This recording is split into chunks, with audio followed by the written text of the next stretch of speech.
Muri iki cyumweru turi kumwe n'umutegarugori i Kigali mu Rwanda mu bijyanye n'igisibo gitagatifu cy'abayisilamu Ramadan. Aratwereka uburyo bwiza bwo gutegura amafunguro no gufutura. Ese koko hari ibiribwa byaba bihindura ubushake mu bijyanye n'imibonano? Nabyo turaza kugira icyo tubivugaho. Ikindi turareba uburyo abantu bagemurirwa imiti n'ibiribwa mu ngo zabo muri Amerika. Ni ikiganiro Bungabunga Ubuzima mu gutegurirwa n'Ijwi ry'Amerika.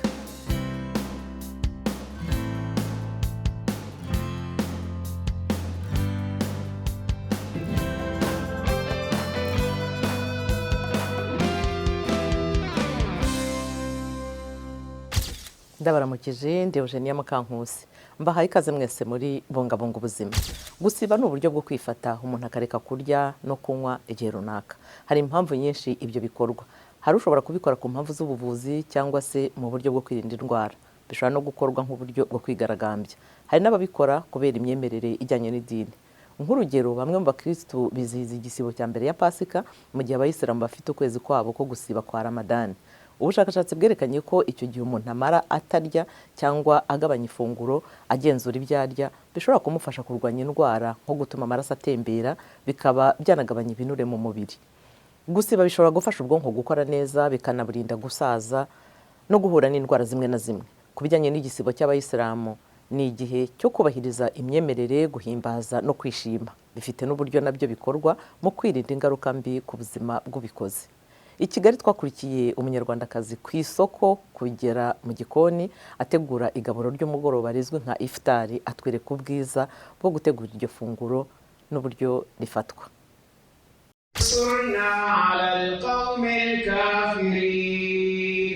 Ramadan ni ukwezi gutagatifu kuzwi cyane ku bintu bibiri: kwiyiriza ubusa no guteka ibiryoshye. Dutangiriye ku isoko ry'i Kigali mu Rwanda, aho Sauda Nyirashyirambere arimo kugenzura ko uyu mufungo wa tungurusumu ukomeye kandi zidafite impumuro ikarishye cyane. Uko niko umenya ko ari nziza. Buri kimwe ahaha ubu ni ikiza gukoreshwa mu gutegura ifunguro rya nimugoroba. Iftar ni ryo funguro rya mbere ry'umunsi mu kwezi kwa Ramadan. Hari uburyo bwo gusoza ukwiyiriza ku munsi. Ikaze mu rugo rwanjye. Nyuma yo kwiyiriza ni byiza kubanza kurya imbuto, amazi cyangwa se umutobe w'imbuto. Ushobora no kubanza imboga cyangwa se salade. Gutegura amafunguro neza kandi bisaba kwihangana. Ni ngombwa kuronga buri kimwe witonze, ugakuramo mikrobe zose zishobora gutera uburwayi nka salmonella cyangwa se E. coli. Ubu noneho duteke. We are going to prepare a heavy meal. Tugiye gutegura ifunguro ryacu rya nimugoroba. Dufite ibitoki by'imishaba, dufite ibirayi, dufite imyumbati, hamwe n'izi mboga zose: inyanya, karoti, imboga rwatsi, ibitunguru, urusenda n'amavuta. Matoke ni indyo ikundwa cyane mu Rwanda ku mpamvu nziza. Iraryoshye, yoroshye mu igogora kandi bitewe n'uko iteguwe mu bitoki byo mu misozi miremire y'akarere ka Afurika y'Uburasirazuba, ikungahaye ku binyabuzima bifasha umubiri gukomera. Ikindi kandi irimo urugero ruri hasi rw'ibinyamasukari ku buryo n'abarwayi ba diabete bayifungura. Ikanabamo urwego ruri hejuru rw'umunyu wa potassium ufitiye akamaro kanini utunyangingo tw'umubiri wacu. Nyuma yo gusoza isengesho rya nimugoroba, abashyitsi ba Dauda Nyirashyirambere baraza kugera iwe gusangira nawe iri funguro ry'agatangaza yateguye. Bamwe mu baganga bavuga ko ingaruka mbi y'igisibo ari uko gishobora kongera uburakari n'intonganya, ariko kandi gishobora no kuba umwanya wo kwisuzuma mu byo wagezeho, igihe cy'ishimwe, ishema no kwitwararika. banagira inama uwo ari we wese ufite uburwayi bwerekeranye n'imirire cyangwa se ubundi burwayi bukomeye bwo mu mutwe kugisha inama muganga mbere yo gukora igisibo.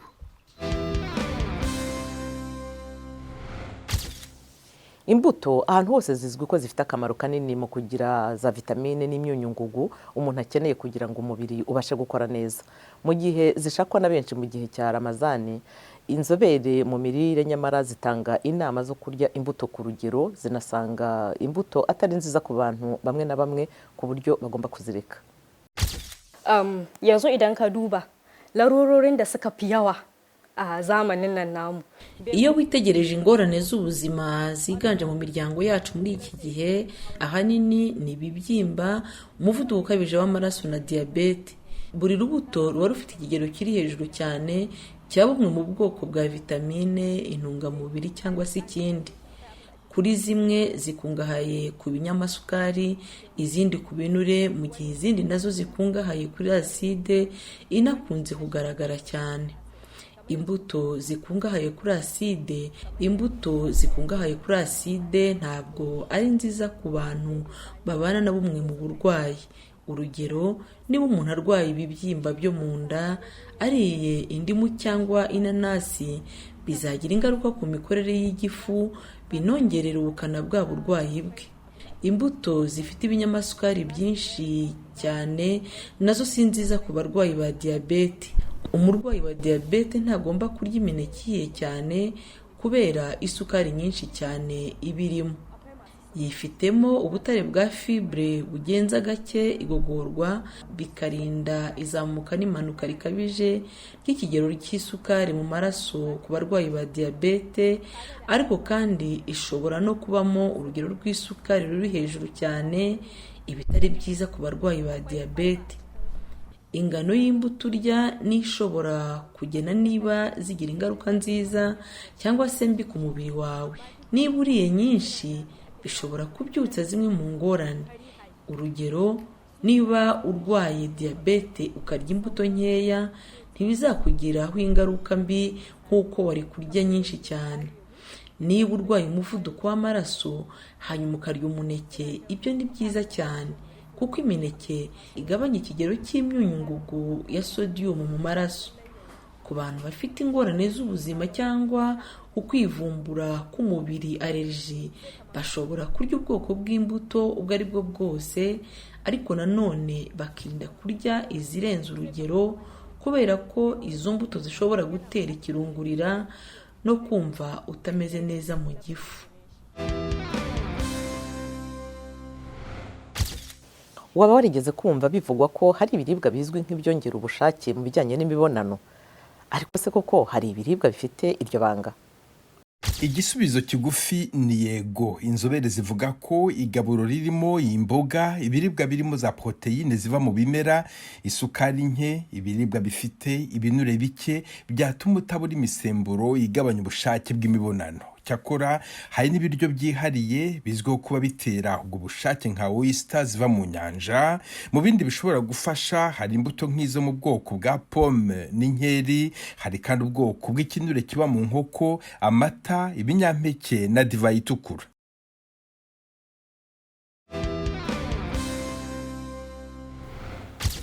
Imibare y'abarwayi ba COVID-19 yatangajwe muri Afurika iri munsi y'imibare nyayo hakurikijwe raporo ya OMS. Kuva icyorezo cyadutse, 2/3 by'abanyafurika banduye virusi itera iyo ndwara, n'inshuro 97 hejuru y'imibare yemejwe y'abarwaye iyo ndwara. Mu gihe bimwe mu bihugu bikuraho inzitizi zashyiriweho guhangana na COVID, dore icyo muganga Matsidiso Moeti, umuyobozi w'akarere ka Afurika wa OMS, abivugaho. Ubusesenguzi bwacu ni ikimenyetso cerekana ko virusi ya corona ibandanya gukwirakwira mu bantu bo kuri uyu mugabane. Ibi birajana n'ibyago biri ku rwego rwo hejuru bwa virusi zihinduranya zishobora kugariza bikomeye imiryango ihari. So vaccination against COVID-19 remains our best defense. Gukingira COVID-19 bibandanya kuba intwari ikomeye yo kuyigwanya. Nubwo tuzi ko abantu bagwaye iyi ndwara, hari uburyo biba byarabongerereye ubudahangagwa. ukwaduka kwa virusi ya COVID-19 yihinduranije yiswe BA2 kwatumye ibihugu mu mpande zose z'isi bikanguka. Ubu ni uburyo bwiganje muri Leta Zunze Ubumwe za Amerika, aho urukingo rwa 4 rwo gushimangira izindi rwemeje ku bantu barengeje imyaka 50 y'amavuko. Kuva mu kwezi kwa gatatu, Ubushinwa buhanganye n'inkubi ikomeye y'icyorezo cya COVID-19 itari bwabeho mbere, aho umubare w'abandura uri hejuru cyane mu mujyi wa Shanghai. Leta yashize mu kato uyu mujyi utuwe n'abarenga miliyoni 24, ubu nta n'inyoni itamba. Mu Bwongereza, imirongo ni miremire ku bibuga by'indege kandi byinshi mu byerekezo by'ingendo byugarijwe n'uburwayi bw'abakozi. Ubwongereza bwongeye guhura n'indi nkubi ya COVID-19 kuva mu byumweru bike bishize, aho ikigero cy'ubwandu kiri ku rwego rwo hejuru cyane bitari bwabeho kuva iki cyorezo cyakwaduka. Virusi yihinduranyije ya BA2 yagaragaye bwa mbere mu kwezi kwa mbere yo mu gisekuru cy'iya Omicron. Nta gihamya gifatika cy'uko BA2 yabitera uburwayi bukomeye kurusha BA1 cyangwa se yabishobora guca muri humye ubwirinzi bw'inkingo kurusha BA1. Icyakora BA2 irasa n'ikwirakwira vuba cyane kurusha BA1. Guverinoma ya Leta Zunze Ubumwe za Amerika irimo gushyira imbaraga mu kuvura uburwayi bukurikira COVID-19, ari nako itanga ubumenyi kuri bene iyo mimerere no kwikoraho ubushakashatsi bwimbitse. Uburwayi bukurikira COVID buriho kandi ari byinshi tutarabumenyaho. Abanyamerika babarirwa muri za miliyoni bashobora kuba basigarana ingorane z'ubuzima zihoraho, kuva ku bintu byoroshye gutahura ariko bishobora guteza uburwayi bukomeye bwerekeranye n'ubwonko cyangwa se ubuzima bwo mu mutwe. Hagati aho, Perezida wa Leta Zunze Ubumwe za Amerika Joe Biden yikingije urukingo rushimangira rwa 2, ari nako akangurira abanyamerika barengeje imyaka 50 bakaba bemerewe kurufata ko nabo barwikingiza.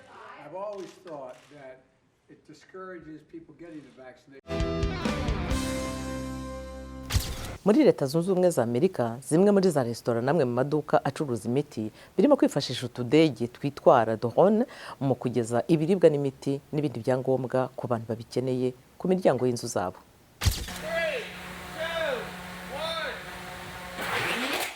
Aka kadege katagira umupilote ntikagiye mu butumwa bw'ubutasi cyangwa se ikindi gikorwa kibanga.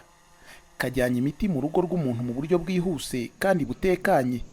Abakurikiranira hafi uru rwego bavuga ko kwifashisha utudege tutagira abapilote mu kugeza mu ngo z'abaturage ibiribwa, imiti n'ibindi byangombwa nkenerwa bishobora vuba guhinduka igikorwa rusange muri Leta Zunze Ubumwe za Amerika. Birashoboka ko tugiye kuronka bene izi mashini nyinshi ziguruka mu kirere. Bigaragara ko abatuye mu bice bya kure byitaruye imijyi ari bo bashobora kungukirwa cyane n'ubu buryo. Nk'ako kadege gafise ubushobozi bwo kumenya aho uba, kagapakira imiti wowe ukeneye, kakayigushikiriza aho wibereye. Flytrex ni ikigo cy'abanyayisiraheli gikora kikanagurutsa utudege tutagira abapilote dushyira abantu amafunguro mu ngo zabo. Icyo ukora nk'umukiriya ni ugushyira porogaramu muri telefoni, ugashyiramo aderesi y'aho utuye n'ikarita yawe ya banki, hanyuma ibisigaye twe tukabyitaho. Gutwarisha ibiribwa n'ibindi byankenerwa hifashishijwe utu tudege biratekanye kurusha gukoresha imodoka cyangwa ikamyo. Yariv Bash niwe washinze ikigo cya mbere cyigenga cyohereje mu butumwa bwo ku kwezi icyogajuru gikoreshwa n'irobo. Aho kuguruka tujya ku kwezi, tuguruka tujya mu bikari by'abantu intera ya metero 200 uvuye ku butaka. Utudege twa Flytrex turakorera mu turere 3 two muri Carolina ya ruguru. Abo rero ni abaturage bagize imiryango igera ku 10,000 muri utwo turere uko ari 3. Uko tugenda twagura serivisi mu bindi bice, tuzabona izindi mushya, tuzakomeza kugera kuri benshi birenze ubu.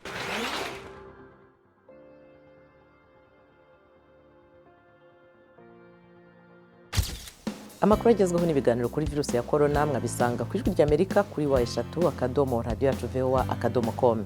Aha niho dusoreje ikiganiro Bungabunga Ubuzima uyu munsi, naho ubutaha kandi mukore ku buryo umunsi wanyu wari wo wose uba uw'ubuzima uzira umuze.